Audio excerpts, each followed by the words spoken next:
So hello po mga kalingap, welcome back to my YouTube channel. And ngayon po ay gagawin na natin ang ating room tour at i-room raid po natin si Kuya Jomar. At ngayon po ay ano na po kami, nag-i-impake na rin po kami papunta pong Palawan. Mamaya na po ang biyahe namin. So exciting po ito, first time po na magka-travel with kalingap at first time po natin sasakay ng aeroplano. Kaya madami tayong first time na may experience po dito. Siyempre ang pagpunta din po sa Palawan. Kaya let's go po. Ito po ang aming apartment. Ito po ako sa labas. May dining table. Ito po yung room natin. So ito mga kalinga, pagbukas po ng pinto, makita mo agad na magulo pa. Ang dami pong sapatos at gamit dito. Hindi pa po namin naayos ni Kuya Jomar kasi lagi po kaming nasa labas. Ayan o. Gamit po namin lahat yan. Pero ayusin po namin yan ni Kuya Jomar. Wala lang time sa ngayon. At meron po tayong ano dito, dalawang kwarto. Ito po ang kwarto ko. Ito yung kay Kuya Jomar. At ito na po ang aircon na binigay po ni Miss Kat at ng iba pa pong sponsors ni Kuya Jomar. And thank you po. Dahil napakalaking tulong po niya dahil sobrang init po dito talaga. Lalo na pag umaga po. And meron po desktop computer si Kuya Jomar. Dito po siya nag-i-edit din. Yan, ang ganda po ng PC setup. Ito po ang ating room. So ngayon po ay nagpe-prepare na po tayo ng ating gagamitin. Kukunin natin yung maleta natin. Ito po yung ating kwarto. And ito po, binili ko po itong Eurotex foam. Queen size po ito kaso sobrang lapad niya.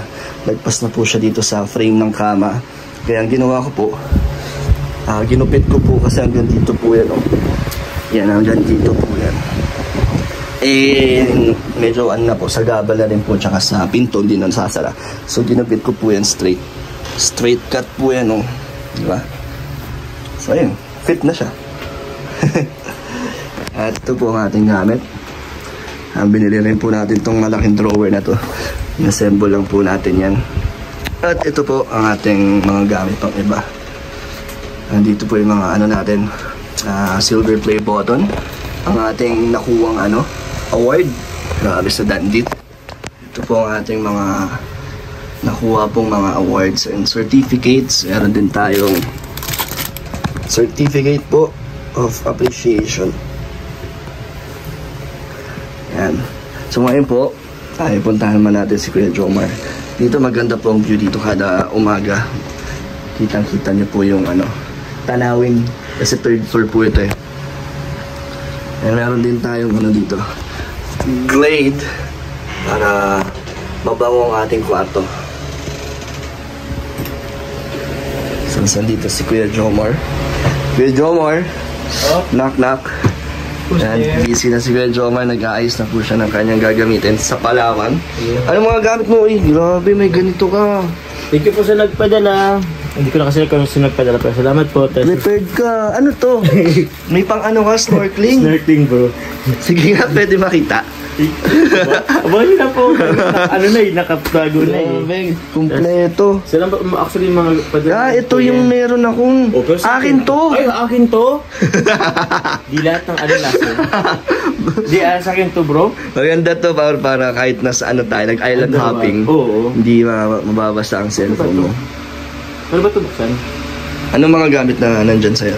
Wala bro, ito, may padala. Ito, tapos may pang-anin tayo.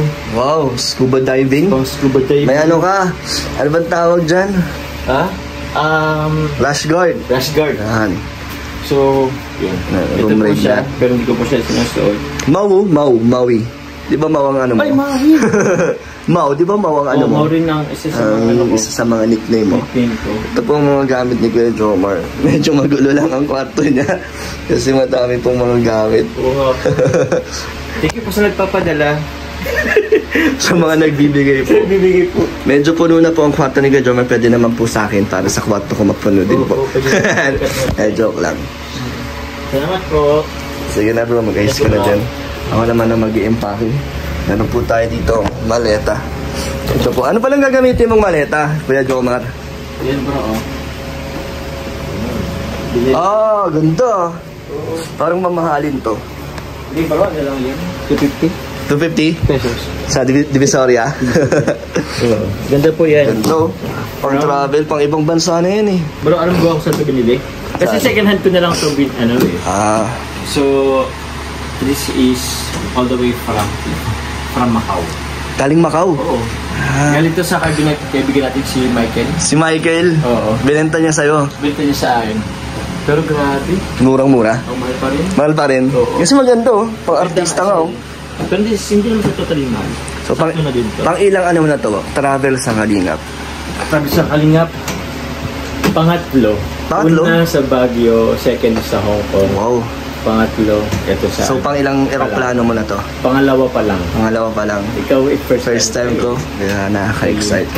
Nakaka-excite. Nakaka ka ba? Ako naman po mag-aayos dito. Ayan mga Kalingap. Ano ba ang mga kailangan natin gawin para sa ating first travel? Ito, pasok naman to sa hand carry. Di ba, Joms? Yung maleta natin, no? Ano? Ano ba? Walang una. Ha? Belo, sunblock. Kailangan natin yan doon. Para sa mainit. At magandang ano. Siyempre, mag-island hopping tayo doon. Marami tayong activities doon na gagawin. Kailangan natin ng sunblock. Kaya ano pa ba ang mga kailangan natin gawin? Ay, ito! Meron din tayong sapatos or sandals na pang beach talaga. Kahit saan tayo pumunta doon. Na pwede ito. Galing kay Ma'am Annie. Madam Annie, shout out sa'yo. Siyempre, mga pang swimming natin. Mga pang attire natin doon. Pang malakasan, mga polo. Beach tayo para beach na beach ang datingan natin. Nasa beach talaga tayo. Ano pa ba mga kailangan damit doon? Mga sando para pag nag-ano tayo. Pag nagpa-picture, meron tayong sando doon na kailangan din pang swimming. Ano ba pang swimming mo doon, Kuya Jomar? Hindi tayo narinig Jomar. So ito mga sando po. Ano pa ba ang mga kailangan natin dalhin? Mga underwear, jacket. Hindi siguro kailangan ng jacket doon kasi mainit. Ano pa ba? Ay, meron tayo dito ng ano din. Hey, Jomar, meron kong ano? Ano bro? Ano ba yun? Yung lalagyan ng mga ano mo, mga Organizer. Actually bro, di ba may extra ka dyan, sabi? meron akong extra. Kunin ko lang. Ito yun bro, meron tayo kay Jomar. Kasi hindi pa kasi ready sa pag-travel.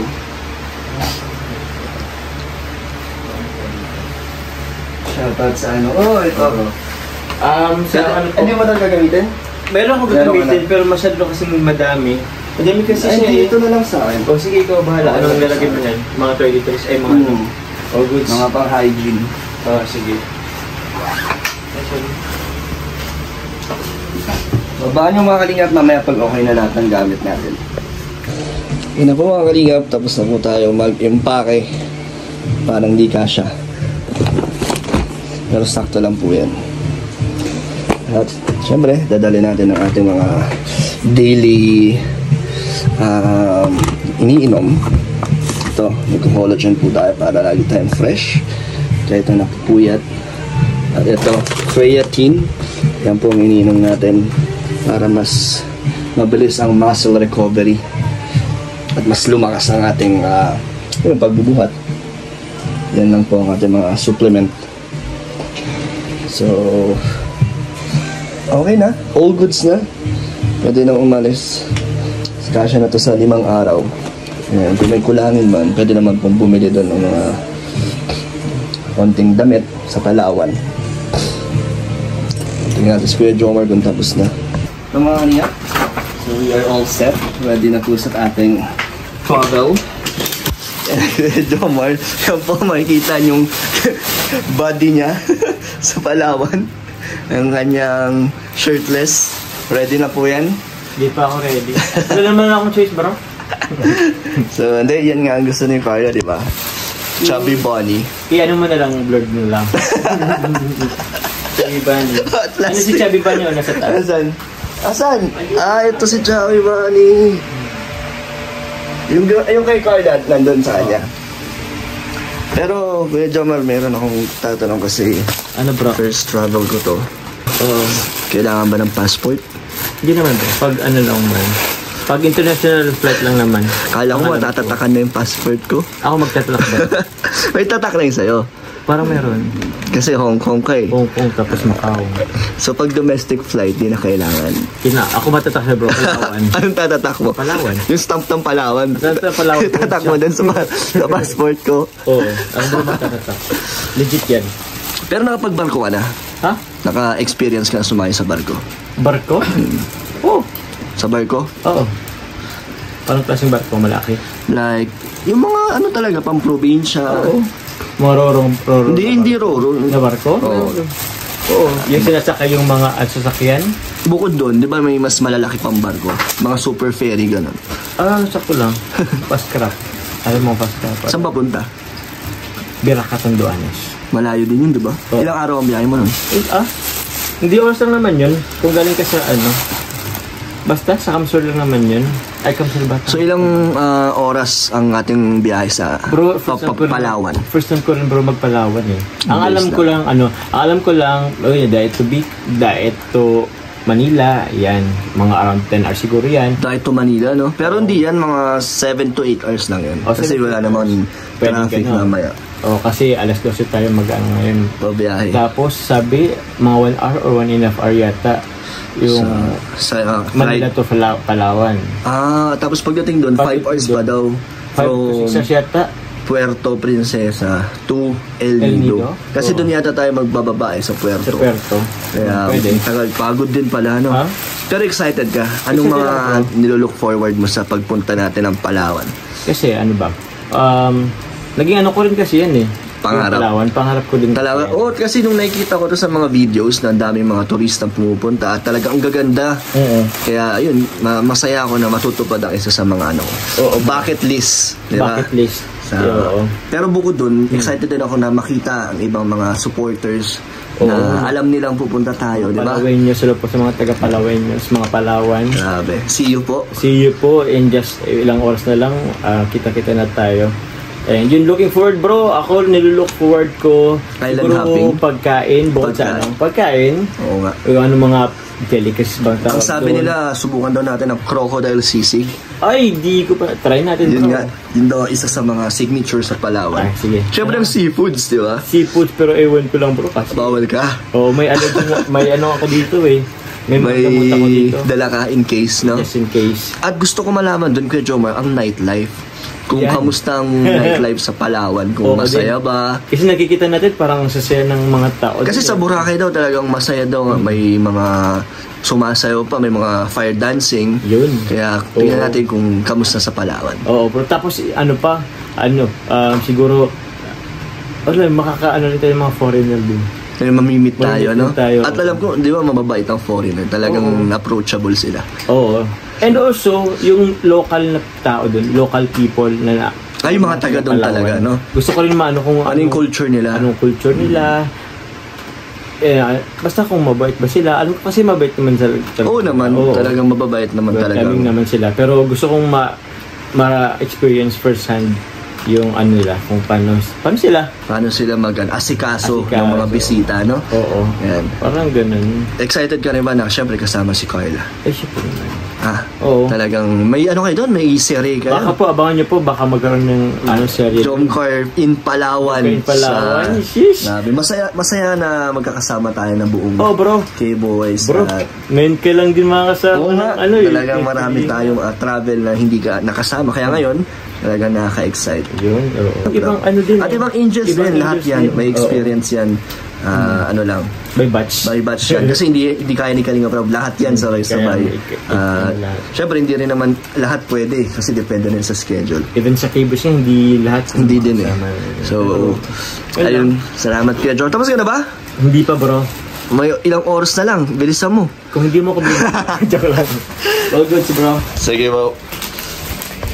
So yun mga kalingap, tapos na po tayo sa ating pag-iimpake. Tabangan nyo naman ating iba pang vlogs sa papunta pong Palawan, trip to Palawan. So yun naman po, mag-upload po tayo doon ng ating mga gagawin, kung ano po yung mga may experience natin sa pagpunta natin ng Palawan. So lahat po yan ay makikita nyo sa mga channel namin. Yung vlog po tayo, susulitin po natin ang ating pagbisita sa Palawan.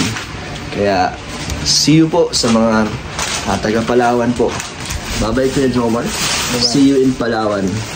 Bye-bye, see you sa mga taga Palawan. Bye po.